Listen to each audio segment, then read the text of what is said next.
Hi students, welcome to my YouTube channel nurture Vidya. By the name only आप सबको पता लग ही गया होगा कि ये चैनल बेसिकली एजुकेशन के ऊपर होने वाला है। सो मेरी फर्स्ट वीडियो हम क्लास 10 से शुरू करने वाले हैं, which we all know that कि ये बहुत ही इंपॉर्टेंट क्लास होती है हमारे करियर के लिए, जिससे हमारा बेस स्ट्रॉन्ग होता है। सो हम बिगिन करते हैं मैथ्स सब्जेक्ट से। Why only maths? Because I think कि मैथ्स एक ऐसा लॉजिकल सब्जेक्ट है कि अगर आपको लॉजिक समझ आ जाता है तो एक टॉपिक के ऊपर बेस्ड आपको कोई सा भी क्वेश्चन दे दिया जाए सॉल्व करने के लिए, आप इजीली सॉल्व कर सकते हैं। और अपने चैनल और वीडियोस के माध्यम से उन बच्चों के लिए ये स्पेशली बना रही हूँ कि जिससे उनका डर दूर हो जाए, जो कि ये सोचते हैं कि मैथ्स एक बहुत अनईजी और वी कैन से कि डिफ़िकल्ट सब्जेक्ट है। ऐसा बिल्कुल भी नहीं है। अगर आप लॉजिक समझ रहे हैं तो मैथ्स एक बहुत इजी सब्जेक्ट है जिसमें आप इजीली 100 आउट ऑफ 100 स्कोर कर सकते हैं। तो चलिए बिना देरी करते हुए स्टार्ट करते हैं मैथ्स सीबीएसई बोर्ड का सबसे पहला चैप्टर, यानी कि रियल नंबर्स। तो जैसे कि आप सबको पता ही होगा कि नंबर्स इस यूनिवर्स में दो टाइप के होते हैं। एक होता है रियल नंबर्स, एक होता है अनरियल नंबर्स। अनरियल नंबर्स जिसको हम इमेजिनरी नंबर्स भी बोल सकते हैं। तो अभी फ़िलहाल अनरियल नंबर्स की हम नहीं बात करेंगे, बिकॉज 10th क्लास का फर्स्ट चैप्टर जो है वो रियल नंबर्स से है, तो हम इसकी बात करते हैं। तो अगर देखा जाए तो रियल नंबर्स में बहुत सारे नंबर्स आते हैं, जैसे कि whole numbers, natural numbers, rational और irrational numbers, integers and many more, right. So मैं अपना फर्स्ट टॉपिक, क्योंकि हम ये वीडियो जो हैं वो टॉपिक वाइज स्टार्ट करेंगे। टॉपिक वाइज मैं आपको बताती जाऊंगी जो जो टॉपिक इम्पॉर्टेंट होंगे वो, और उनके ऊपर बेस कुछ क्वेश्चंस कराऊंगी, और फिर आप अपना खुद से उन क्वेश्चंस की प्रैक्टिस या उस जैसे क्वेश्चंस की प्रैक्टिस कर सकते हैं। और अगर आपको कोई भी डाउट होता है उन क्वेश्चन से रिलेटेड या इस टॉपिक से रिलेटेड, तो आप मुझसे कमेंट सेक्शन में उसका पूछ सकते हैं। ओके, सो सबसे पहले हम स्टार्ट करेंगे यूक्लिड्स डिवीजन लेमा। ओके, सो यूक्लिड डिवीजन लेमा बेसिकली क्या है? अगर हम कोई से भी दो पॉजिटिव इंटीजर लेते हैं, लेट कि मैंने कोई से भी दो पॉजिटिव इंटीजर लिए for any given positive integer A and B. Okay, एक यूनिक रिलेशन जो होगा वो क्या एग्जिस्ट करेगा? There exist a unique whole number, and the relation between those integer positive integers in the whole number is, what will the relation a equals to bq plus r? That is the main part of Euclid's division lemma, which states that a equals to bq plus r. तो इसी के ऊपर based Euclid's division algorithm है, जो कि एक technique है इस बेस को लगाते हुए क्वेश्चंस को सॉल्व करने की। अब जैसे ये यूक्लिड्स डिवीजन एल्गोरिथम है, इसमें हम HCF निकालते हैं इन क्वेश्चंस में, HCF of any two positive integers. अब अगर हम रिलेशन को पढ़ें तो a equals to b q plus r है। अगर हम HCF देखें तो HCF जो होता है वो क्या होता है? हमारा highest common factor, right. Highest common factor होता है। तो अगर हम एक बेसिक चीज़ देखें तो हमने अपनी बेसिक क्लासेस में पढ़ा था कि डिविडेंड क्या होता है? Divisor into quotient plus remainder, right. तो अगर मैं बताना चाहूँ कि a को हम डिविडेंड, b को डिवाइजर, q को क्वोशिएंट और r को रिमाइंडर मान सकते हैं for expressing HCF on the basis of Euclid's division algorithm, right. So सबसे पहले NCERT का एक क्वेश्चन स्टार्ट करते हैं और उसी के थ्रू मैं आपको ये जो एल्गोरिथम है ये समझाऊंगी। यूजिंग दिस एल्गोरिथम सो हमें निकालना है HCF ऑफ 4052 एंड 12576। अब कैसे निकालेंगे वो, तो हमें पता है कि 12576 जो है बड़ा है 4052 से, तो जो बड़ा नंबर होगा उसी को हम डिविडेंड रखते हैं और जो दूसरा नंबर होता है उसको हम डिवाइज़र रख देते हैं, क्योंकि HCF वैसे ही निकलता है एक डिवीजन मेथड से अगर हम देखें तो यहाँ पर क्या करेंगे 12576 को 4052 मल्टीप्लाई करेंगे। अब ये किससे जाता है, लेट्स सी।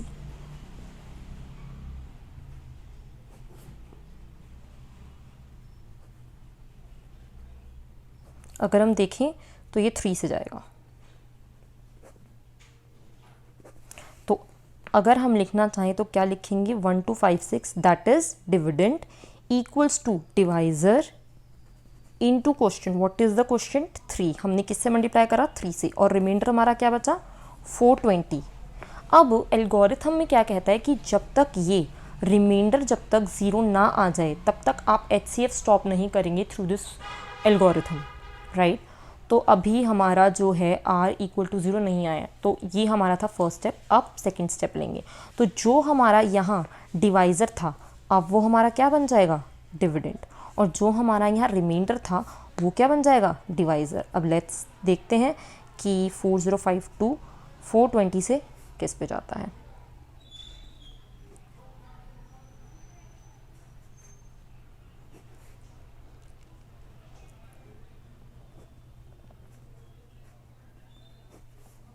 तो अगर हम देखें 9 पर जाएगा 3780 और ये आ जाएगा 272, राइट।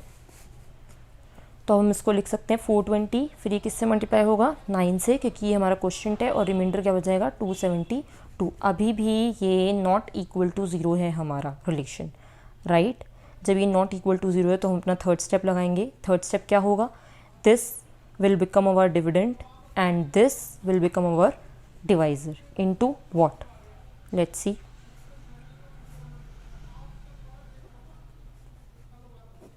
तो हम इसे 1 से ही लेते हैं, और 272 ये आंसर आएगा हमारा 148।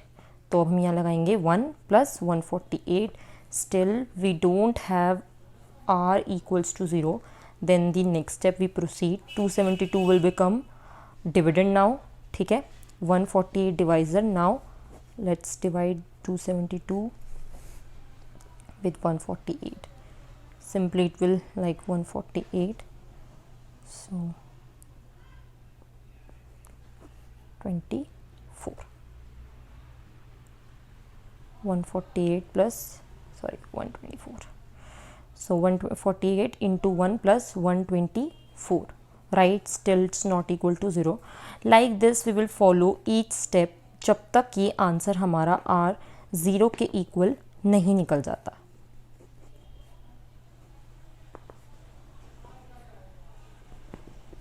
अगर हम देखें तो ये जो हमारा 24 बना डिविडेंड और 4 बना हमारा डिवाइज़र, तो अब हम देख सकते हैं कि r अब हमारा 0 के इक्वल आ चुका है। तो यही हमें पता चलेगा कि यहाँ पर हमें स्टॉप करना है अपना यूक्लिड्स डिवीजन एल्गोरिथम, बिकॉज यहाँ हमारा r अब 0 आ चुका है। तो यानी कि जो लास्ट में आपका डिवाइज़र बचेगा लास्ट स्टेप में, ये लास्ट स्टेप था हमारा 7th स्टेप, तो इसमें जो डिवाइज़र बचा वही हमारा HCF होगा दोनों नंबर्स का। तो हमारा दोनों नंबर्स का अगर HCF देखा जाए तो वो क्या है 4, यानी कि आंसर क्या है यूक्लिड्स डिवीजन एल्गोरिथम से 4, राइट। अब हम स्टार्ट करते हैं क्वेश्चन नंबर 2 ऑफ एक्सरसाइज 1.1। तो इसमें क्या कहता है क्वेश्चन नंबर 2? क्वेश्चन नंबर 2 कहता है show that any positive odd integer is of the form 6q + 1 और 6q + 3 और 6q + 5 where q is some integer. तो हमें 6q + 1, 6q + 3 और 6q + 5 की फॉर्म में किसी भी पॉजिटिव ऑड इंटीजर को शो करना है। तो अगर हम इसमें Euclid's by applying Euclid's division algorithm, तो हमारा रिलेशन क्या होता है which we know already, a = bq + r। तो तो अगर हम अब देखें तो अगर हम किसी भी नंबर यानी कि अगर हम लेट करते हैं कि a एक नंबर है जो कि एक पॉजिटिव ऑड इंटीजर है, ठीक है, और b को हम रखते हैं 6। Why b equals to 6? Because हमारा क्या था relation, a equals to b q plus r. अब q के साथ क्या है, b, तो हमारा क्वेश्चन से ही हमें हिंट मिलेगा कि b को हम क्या लेंगे, तो b को हमने उससे 6 ले लिया, राइट। तो q जो होगा वो हमारा ऑब्वियसली ग्रेटर देन और इक्वल टू 0 होगा। वाई? बिकॉज अगर मैं इसको 1 से मल्टीप्लाई करूंगी तो ही तो एक 6q प्लस 1 की फॉर्म में आएगा, या 0 से मल्टीप्लाई करूंगी तो भी आ जाएगा, लेकिन अगर उससे छोटा वो माइनस में हो, माइनस में इंटीजर हो, तो हम नहीं ले सकते, ठीक है। और r हमारा क्या होगा, ऑब्वियसली वो b से हमारा क्या होगा, छोटा, 0 1 2 3 4 5 कुछ भी हो सकता है, but it should be less than 6, okay. तो अब हम अगर रिलेशन को डिफाइन करना चाहें a equals to p q plus r को, तो हम कैसे कैसे डिफाइन कर सकते हैं। 6q प्लस आर को अगर हम 0 लें, अगर यहाँ पे r को हम 0 लें फर्स्ट केस में, तो 6q प्लस आर यानी कि इसको हम 6q से डिफाइन कर सकते हैं। ऐसे ही अगर हम r को 1 लें तो a equals to 6q plus 1 define कर सकते हैं। ऐसे ही 6q प्लस 5 तक डिफाइन कर सकते हैं, बिकॉज हमें लास्ट 5 तक लेना है, बिकॉज r जो होगा हमेशा क्या होगा, b से छोटा, यानी कि 6 से छोटा इस क्वेश्चन में, राइट। तो अब अगर हम देखें हमें कौन कौन सा लेना चाहिए, हमें लेना चाहिए 6q प्लस 1, वाई? बिकॉज ये हमारा ऑड होगा क्योंकि हमें उसी की फॉर्म में दिखाना है। फिर 6q प्लस 3 लेंगे और फिर 6q प्लस 5 लेंगे, इन तीनों की फॉर्म में लेंगे। वैसे तो r को हम 0 रखेंगे तो 6q आएगा, r को हम 1 रखेंगे तो 6q प्लस 1, r को हम 2 रखेंगे 6q प्लस 2, r को हम 3 रखेंगे 6q प्लस 3, बट हमें लेना कौन सा है, 6q plus 1, 6q plus 3 and 6q plus 5। Why? Because in question only it said कि हमें ऑड पॉजिटिव इंटीजर लेना है, राइट। तो अब हम स्टार्ट करते हैं, 6q प्लस 1 से लेते हैं। तो हम इसको कैसे लिख सकते हैं, एक होता है ना कि हमें एक बहुत शॉर्ट फॉर्म में लिखना है किसी चीज़ को, जैसे हम 32 को लिख सकते हैं 3 इंटू 10 प्लस 2 इंटू 1, वैसे ही हमें इनको शॉर्ट फॉर्म्स में लेकर आना है। 2 इंटू 3q प्लस 1 लिख सकते हैं, राइट। तो अगर हम इसको लिखना चाहें तो 3q को अगर मैं मान लूँ, since 3q equals to m, अगर मैं मान लूँ तो यहाँ में क्या लिख सकती हूँ, 2m plus 1, right. 6q plus 3 को मैं चाहूँ तो कैसे लिख सकती हूँ, 6q को मैं कैसे लिखूँगी, 6q प्लस 2 प्लस 1 लिख सकती हूँ। ये प्लस 1 अलग से क्यों लिखा, क्योंकि मुझे सभी को इस में लाना है 2m प्लस 1। अगर मैं इस फॉर्म में ले आई तो यानी कि ये सारे मेरे इक्वल फॉर्म में आ जाएंगे। तो अब मैं 6q को फिर से लिख दूंगी, इन दोनों में से कॉमन लेके क्या लिखूंगी, 3q प्लस 1 प्लस 1। अब मैं क्या करूँगी, 3q प्लस 1 को मैं क्या लेट कर लूँगी कि ये m के इक्वल है, तो मेरा आंसर क्या आ जाएगा, 2m प्लस 1, राइट। अब 6q प्लस 5 को मैं कैसे लिख सकती हूँ, 6q प्लस 4 प्लस 1, प्लस 1 हमें लास्ट में क्यों लगाना है वो आपको समझ में आ गया होगा। तो 6q में अब 3, अगर मैं 2 कॉमन लूँ तो अंदर क्या बचेगा, 3q प्लस 2 प्लस 1, इन दोनों में कॉमन ले रही हूँ मैं। तो अब मैं यहाँ पर क्या लिख सकती हूँ, 3q प्लस 2 क्या है, हमने m लेट कर लिया, तो 2m प्लस 1। अब हम देखें तो सारे एक ही फॉर्म में आ गए, 2m plus 1, 2m plus 1, 2m plus 1। Therefore हम कह सकते हैं कि these expressions are odd numbers, or we can say these are not divisible by 2, क्योंकि odd numbers वही होते हैं जो कि 2 से डिविजिबल नहीं होते, अगर वो इवन होते हैं तो यानी कि वो 2 से डिविजिबल होते हैं। So any positive integer, it proved that, what it proved, that any positive odd integer can be written in the form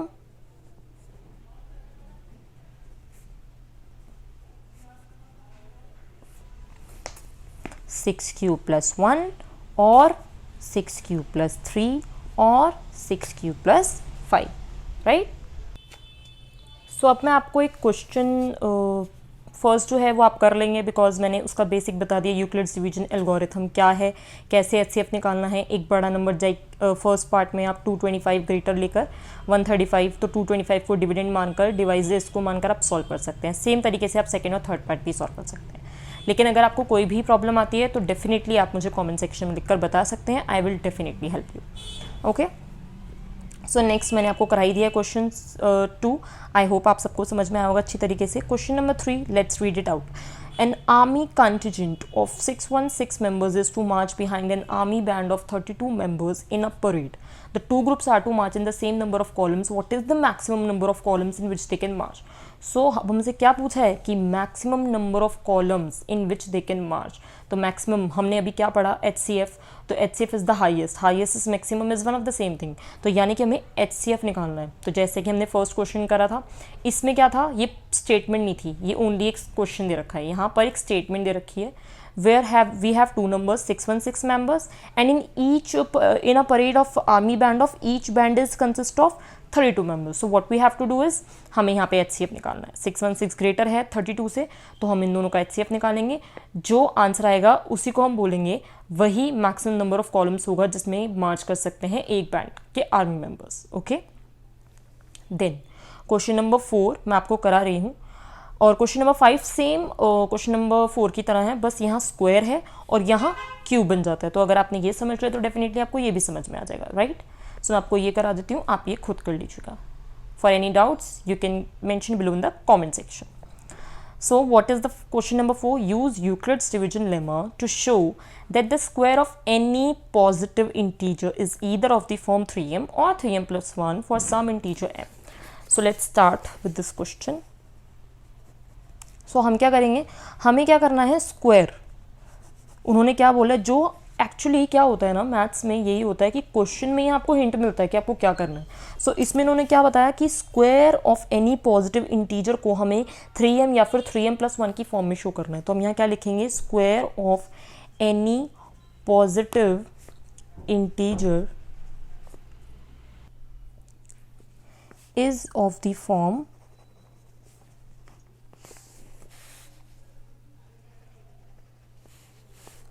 3m or 3m plus 1 where for some integer m। Okay, so हम क्या करते हैं, for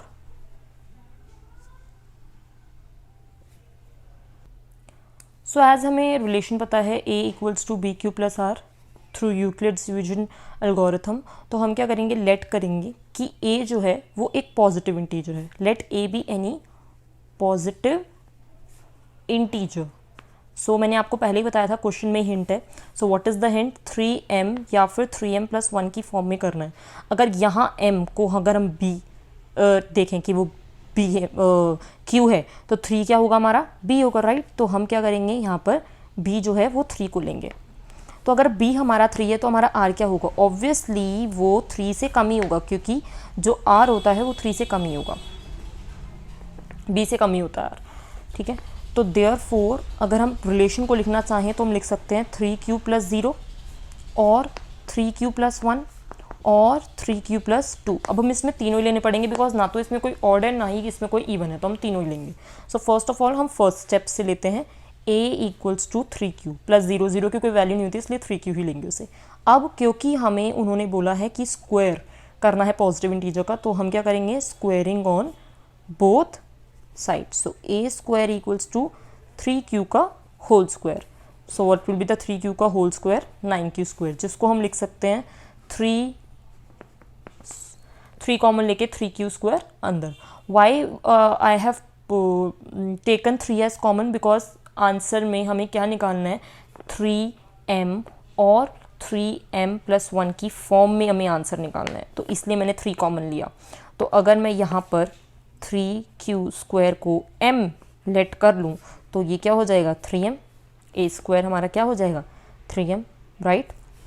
ऐसे ही second step में क्या करेंगे, a को हमें तीनों स्टेप्स में लेना है, एक 3q लेना है, फिर 3q plus 1, फिर 3q plus 2। तो सेकेंड स्टेप में क्या लेंगे, a की वैल्यू 3q plus 1। तो squaring on both sides, a square will be 3q plus 1 का होल स्क्वायर। आपको प्रॉपर्टीज़ पता होंगी a प्लस बी के होल स्क्वायर की, नहीं पता तो आप इसको लर्न कर सकते हैं। इसका formula a square plus b square plus 2ab। For example अगर मैं लूँ 3x plus 2 का होल स्क्वायर, तो क्या होगा वो, मैं यहाँ पर एग्जाम्पल बता रही हूँ आपको। तो ये a है हमारा, ये b है, तो अगर मैं फॉर्मूला लगाऊँ तो क्या है, a का स्क्वायर यानी कि 3x का स्क्वायर, फिर b का स्क्वायर, b क्या रखा 2, 2 का स्क्वायर प्लस 2 इंटू ए क्या है हमारा 3x और b क्या है हमारा 2, राइट। 3 का स्क्वायर 9x स्क्वायर हो जाएगा, 2 का स्क्वायर 4, राइट, और 2 इंटू 2 4, 4 3 सा 12x। तो ये मेरा सॉल्यूशन हो जाएगा इसका, ठीक है। ऐसे ही मैं यहाँ पर कर दूंगी 3q का होल स्क्वायर प्लस 1 का square plus 2 into 3q into 1, तो क्या हो जाएगा 9q का स्क्वायर प्लस 1 प्लस 6q। इसको हम अरेंज कर लेंगे असेंडिंग ऑर्डर में, 9q square plus 6q plus 1।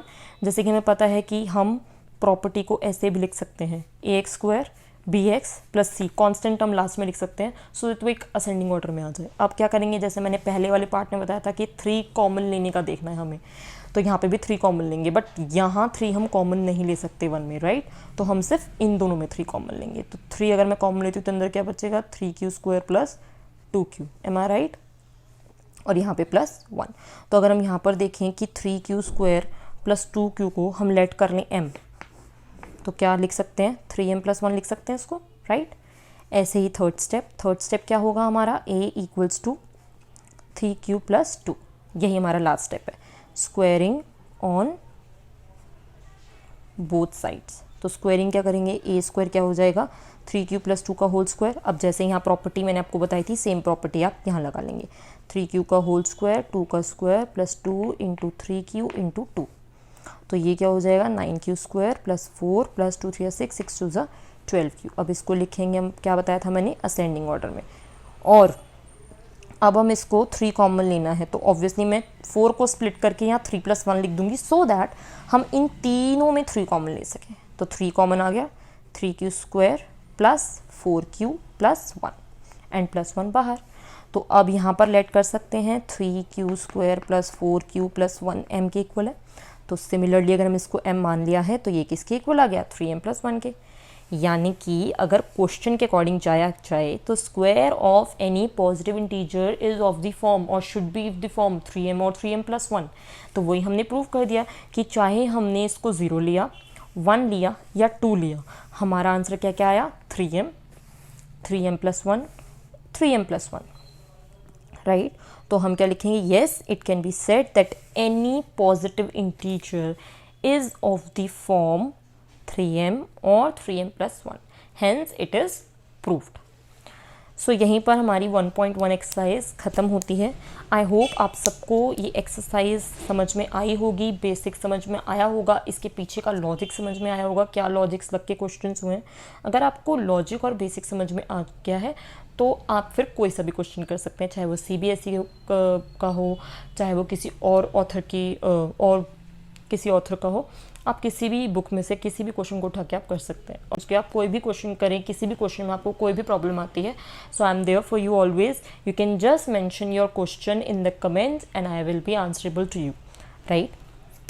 सो अब इस वीडियो को यहीं पर समाप्त करते हैं, ओके। एंड आई होप अगर आपको ये वीडियो अच्छा लगा है तो आप अपने फ्रेंड्स के साथ इसको शेयर करेंगे ज़्यादा से ज़्यादा, ताकि सभी, आई वांट कि सभी बच्चे जो 10th क्लास के स्टूडेंट्स हैं वो अच्छे मार्क्स ला पाएँ, not in maths, in all subjects, but अभी फ़िलहाल मैथ्स से हमने शुरू किया है, ओके। सो बिना देरी करते हुए अब मैं आपसे अलविदा लेना चाहूँगी। सो जस्ट लास्ट में ये बोलना चाहूँगी, please do share, subscribe and like my video. Thank you so much for listening to me.